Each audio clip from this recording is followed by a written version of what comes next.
네, 안녕하세요. 오늘 현철과 함께 시작 화면을 좀 재밌게 만들어 보고 있습니다. 현철과 함께 디지털 디자인 컨셉을 검토하는 시간이에요.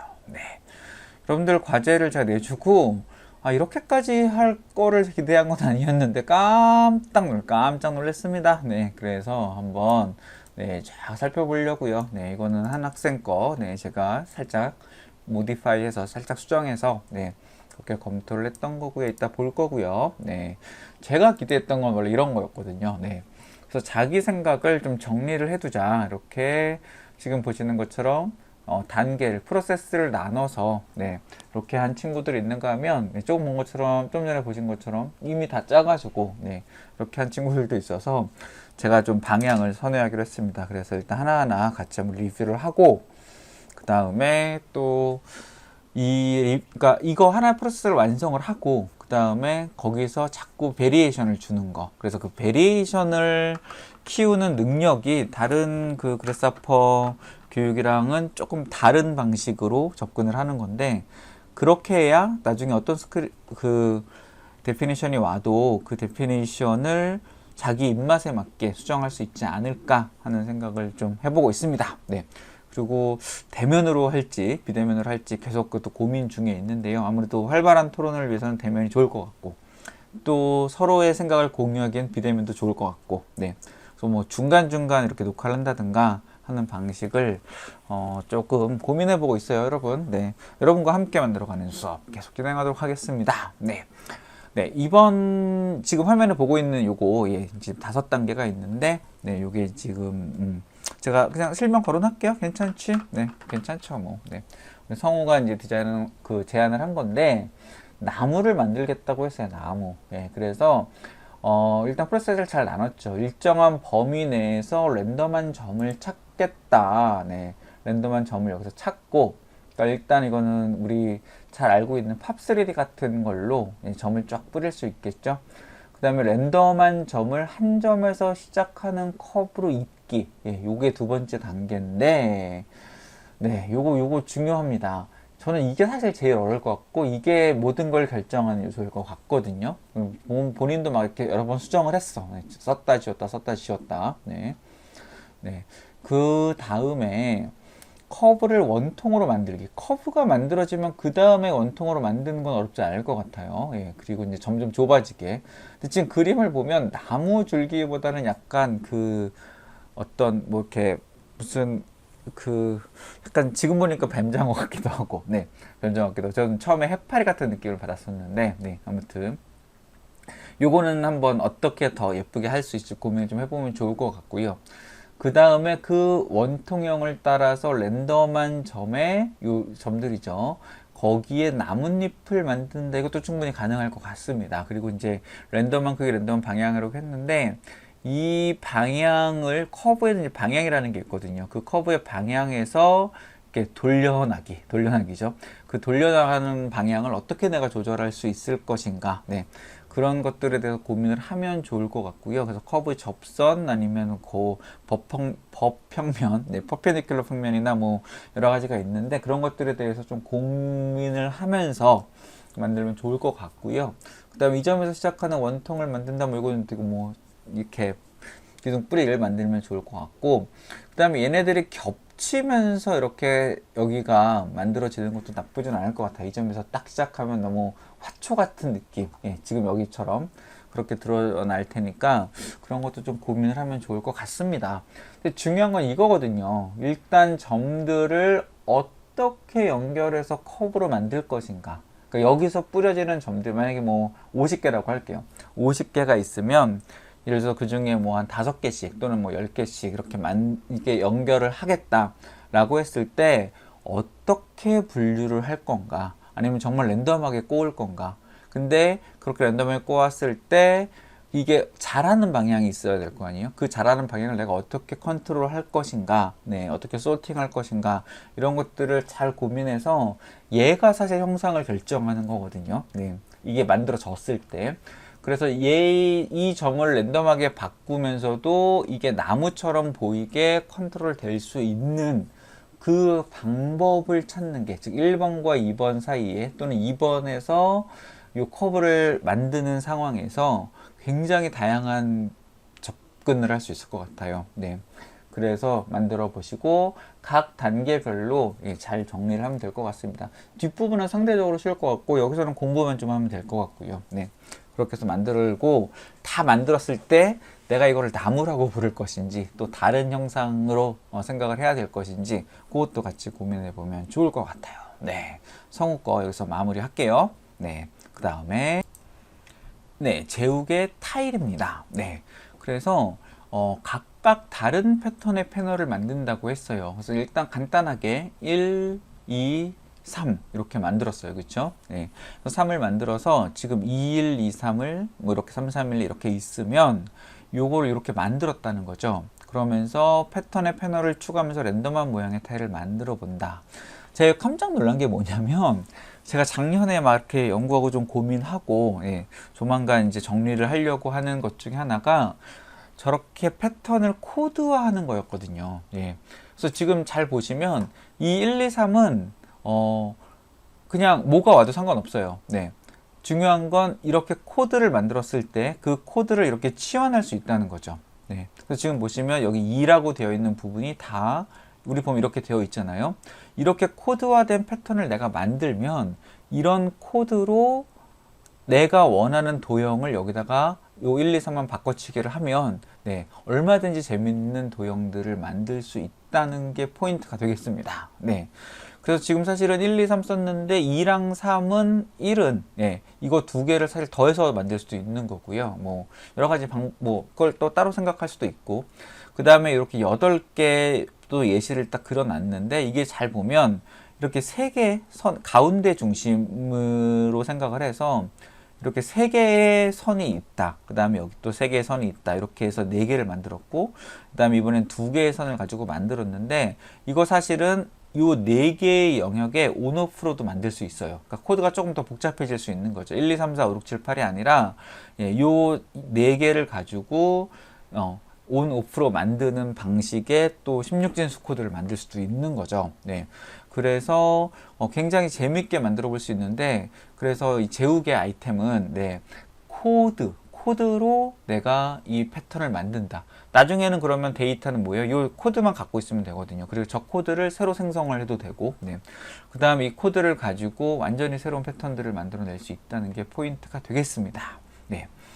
그 다음에 제욱이 한 장 더 이제 갖고 왔는데 요걸 갖고 왔어요. 이게 좀 확대를 해서 볼까요? 짠짠짠. 확대를 했더니 좀 깨지긴 하는데 지금 앞에 보여줬던 요 하얀색 사각형 안에 그 패턴들을 쭉 보여주고 있어요. 이 그림을 어디서 그렸는지 아니면 어디서 가지고 왔는지 잘 모르겠는데 이 그림에서 재밌는 건 뭐냐면 앞에서 설명하지 않았던 다른 요소가 있다는 거예요. 그 다른 요소는 뭐냐면 요게 하나짜리 칸이었잖아요. 요 타일을 만들었다고 했는데 여기서 그거를 분절하는 요소가 다시 생겼다는 거죠. 그래서 여기 있는 타일이 반으로 축소가 돼서 여기 들어갔다는 거예요. 즉 코드 안에 코드가 가능하다는 거죠. 그래서 여기에 코드가 3번이었다고 한다면 이거는 한 자리가 더 늘어나는 거예요. 3, 4. 그 다음에 여기는 뭐 2, 5. 앞에는 00일 수도 있겠죠. 그러면은 여기에는 코드가 하나였는데 여기는 코드가 4개가 필요하잖아요. 그래서 이런 거를 우리가 갑자기 단어가 생각이 안 나네.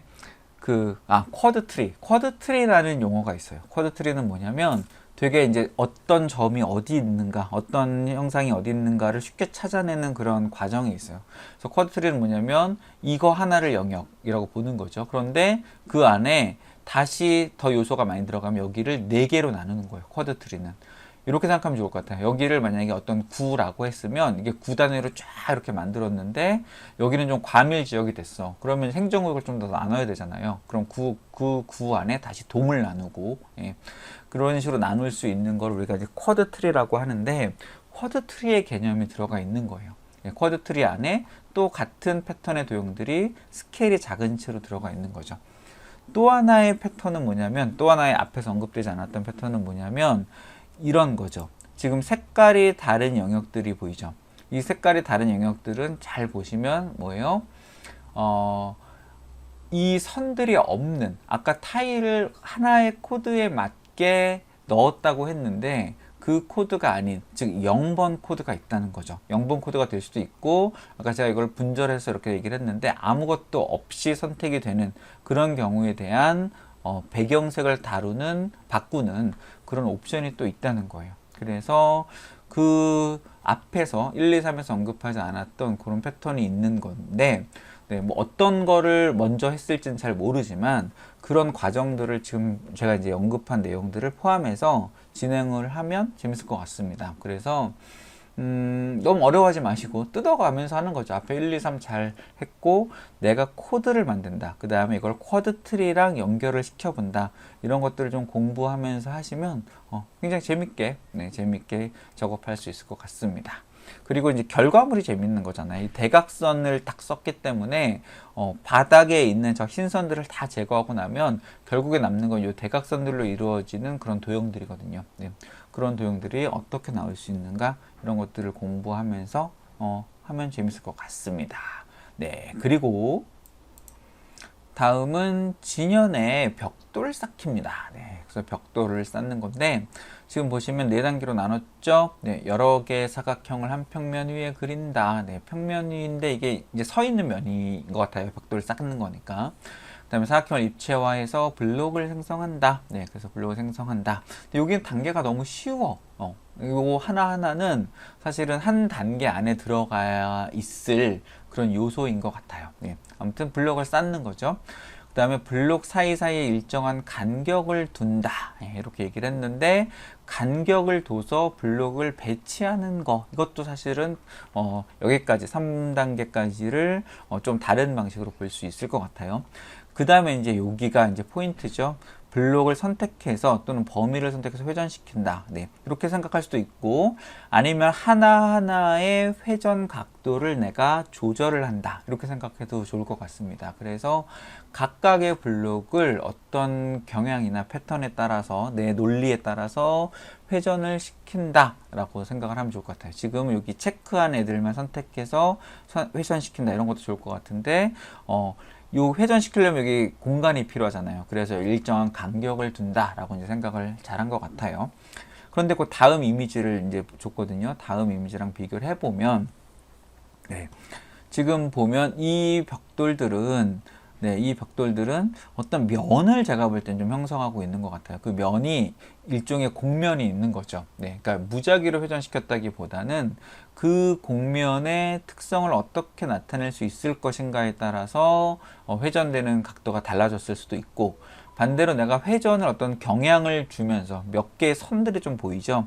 그 선들의 영향을 받아서 저게 면처럼 조금씩 변화하는, 점점 변화하는 것 때문에 곡면처럼 느껴질 수도 있는 그런 패턴이 있다는 거예요. 그러니까 저거를 회전시키는 각도가 랜덤이 아니라 어떤 그 논리적인 식이 있다는 거죠. 그게 형상에 따라서 조절할 수 있는, 우리가 이제 어트랙터라는 그런 요소들도 많이 쓰는데 여러 가지를 고민을 해보면 좋을 것 같아요. 그러니까 이 바닥에 뭔가 이 면을 돌리는 그런 논리들이 있을 것 같아요. 제가 볼 때는 이제 진현이랑은 이걸 어떻게 돌릴까, 이런 것들을 좀 고민하면 좋을 것 같고, 그 다음에 앞에서 보여줬던 그림이랑 가장 큰 차이는 벽돌이 아까 보여준 것처럼 그리드로 배치되지 않았다는 거예요. 벽돌은 기본적으로 그냥 아래 벽돌 위에, 바로 위에 벽돌을 겹쳐서 쌓으면 그 사이사이에 그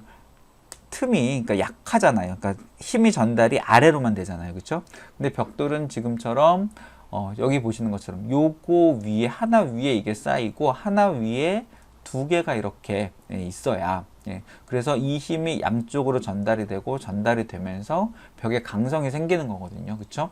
벽이 이렇게 하나의 일체화된 벽이 될 수 있는데 서로 힘을 이제 전달하면서, 그런데 그거를 틀었단 말이에요. 그거를 틀면서 생기는 겹치는 부분이 있어야 돼요. 그죠? 네.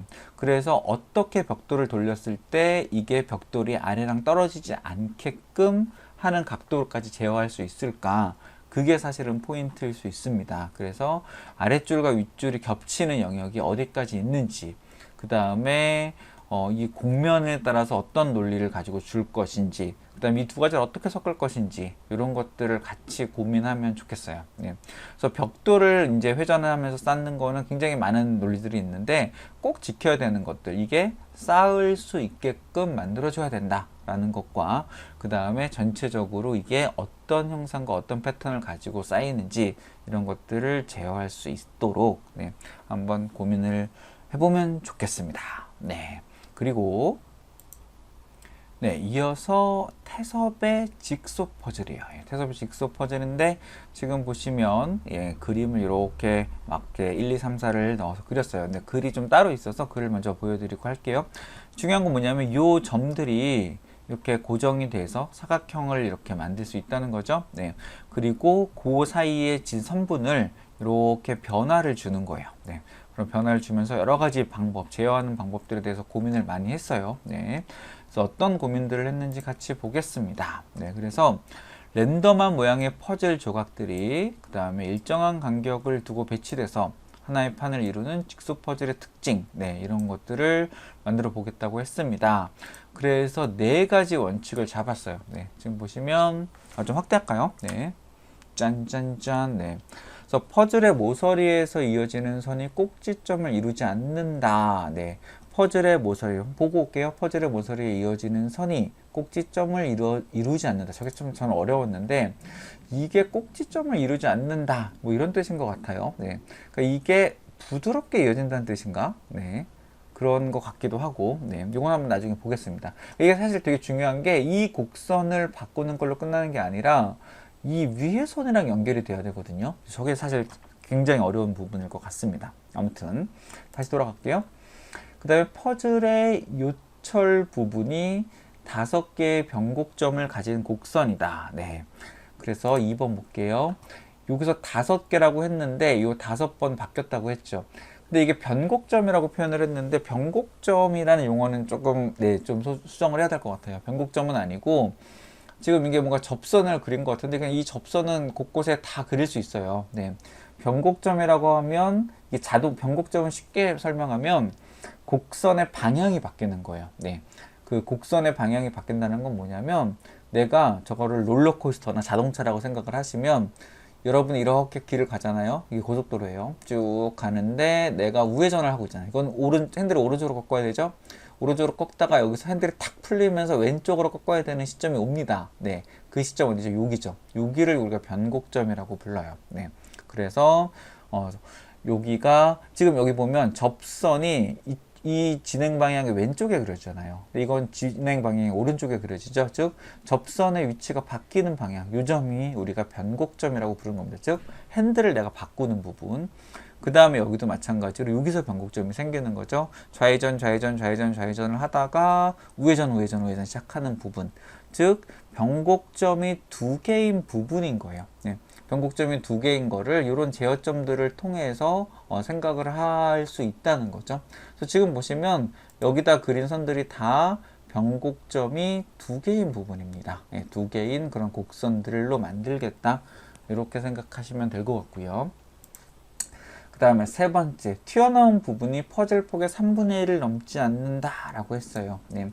그래서 이 전체를 퍼즐 폭이라고 본 거죠. 네, 이 사각형, 그 사각형 안에 3분의 1을 넘지 않게끔 만들겠다. 이게 이 방향으로든 아니면 요거를 벗어나는 방향이든, 네, 요거를 잘 생각을 해야 되고, 그 다음에 이거를 넘어갔을 때 양쪽이 다 같이 연관을 짓잖아요. 결국은 이 선을 가지고 선 단위로 조정을 해야지 이게 만들어지겠죠. 네, 그래서 선 단위로 전체적으로 다시 한번 조정을 하고 다시 얘를 잘라서 이 도형을 만들어내는 그런 재밌는 그런 영역 분할을 좀 해야 될 것 같습니다.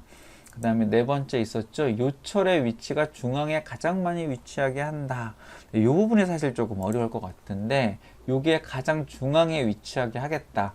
즉 요거를 3분의 1로 하는 건 아니고 이걸 또 고치는데 가급적 중앙인데 중앙에 위치해야 여기가 또 이렇게 만나는 크로스되는 영역이 생기겠죠. 네, 그래서 이 부분 위치를 좀 조정하는 것까지, 즉 점을 옮길 수 있는 위치를 잘 조정하는 것까지 생각을 해야 될 것 같습니다. 그래서 중요한 건 이 직선을, 선분을 선분을 어떻게 가운데쯤에서 변화를 줄 것인지, 그리고 어느 방향으로 변화를 줄 것인지, 그거에 대한 탐색을 좀 해야 돼요. 그리고 그게 랜덤하게 조절이 되게끔 하는 게 사실 포인트죠. 그래서 여기 보면 6가지 단계로 나눴습니다. 그래서 사각형을 배치하면 모서리에 선이 꼭지점을 만들게 되어 직선을 교차. 이게 첫 번째죠. 사각형을 가지고 직선을 교차시키는 거죠. 그리드 라인을 만드는 거예요. 교점에 점을 찍는다. 일단 교점은 나오니까 이거는 이제 참조하기 위한 점일 것 같고, 그 다음에 이 선분을 이제 오차 범위 내에서 변형을 시키는 거죠. 즉 부분 나눠서 변형을 시키고, 사실 점들을 이제 위치를 옮기는 거죠. 그 다음에 5개의 점을 추가한다고 했는데 그게 5개의 점일지 또 몇 개가 이제 바뀔지 한번 고민해 봅시다. 요거 이제 요 점들이 제어점이 됐을 때 얘기예요. 그렇죠? 서로 다른 방향으로 오차 범위 내에서 변형. 이제 여기를 짧게 썼는데 이 단계를 어떻게 하는가가 사실은 이 로직의 핵심이겠죠. 이 부분을 잘 고민을 해 보시고, 그 다음에 완성하는 거다 이제 이렇게 표현을 했고요. 이 단계를 이제 보면 지금처럼 그리드를 그리고 거기에 점들, 교점을 찾는다는 얘기죠. 요건 사실 같은 단계라고 볼 수 있어요. 그 다음에 이걸 변형을 시킬 건데, 이거를 지금 2가지가 약간 문제되는데 뭐냐면 이 5개의 점을 찾아서 이렇게 좌우로 움직이겠다 이런 거란 말이에요. 근데 지금 다른 방향으로 이렇게 움직이면 점이 이런 곡선이 만들어지진 않겠죠. 분명히 어떤 특정 방향을 하나 설정을 하고 그 방향으로 옮겨진 점들을 가지고 선을 다시 구성하는 그런 작업이 필요할 것 같습니다. 아니면 이런 것도 가능할 것 같아요. 어떤 원이 하나 있어서 그 원을 하나 쏙 옮긴 다음에 이쪽이든 이쪽이든 그 원이 됐든 뭐 다른 도형이 됐든 얘가 이렇게 돌아가게 만드는 그런 방식도 가능할 것 같고, 그거 하기 나름일 것 같습니다. 한번 잘 만들어 보면 재미있을 텐데, 중요한 건 이 부분을 어떻게 하느냐가 그 직소 퍼즐을 만드는 방법일 거고, 이미 직소 퍼즐은 뭐 아주 오랫동안 그 어린아이들 뿐만 아니죠. 어른들도 굉장히 좋아하죠. 그 시간을 이제 집중할 수 있는, 오랜 시간을 집중할 수 있는 그런 아이템이었기 때문에 수많은 방법들이 이미 있었을 거예요. 그 방법들을 한번 잘 고민을 해보면서, 좀 찾아보면서 요거를 만들어 보면 좋을 것 같아요. 우리가 모든 아이디어를 다 내 머릿속에서 빼내려고 하는데 그러지 말고, 이미 직소 퍼즐은 시중에 많이 나와 있으니까 그 선들을 어떻게 했지? 하나하나 다 그렸다고? 그리지 않고 다 할 수 있는 방법들이 뭐가 있을까? 한번 고민을 해서 찾아보면 더 재밌는 아이디어, 그 다음에 그 아이디어에서 발전을 하면 되는 거거든요. 그렇게 생각하시면 좋을 것 같습니다. 그렇게 해서 여기까지 일단은 그 컨셉만 이렇게 딱 보여준 친구들, 사실 제가 이 정도 기대했거든요. 근데 좀 약간 급발전한 친구들이 있었어요. 아무튼 여기까지 그 컨셉을 위주로 설명한 친구들의 이미지들을 쭉 살펴봤고요. 그 다음에 다음 영상에서는 이거를 구현해 온 친구들이 있어요. 그 구현해 온 친구들의 글과 함께 한번 내용을 살펴보도록 하겠습니다. 지금까지 검토했던 친구들 한번 잘 만들어 보시고, 그 다음에 쭉 발전시켜 나가죠. 화이팅입니다. 아자!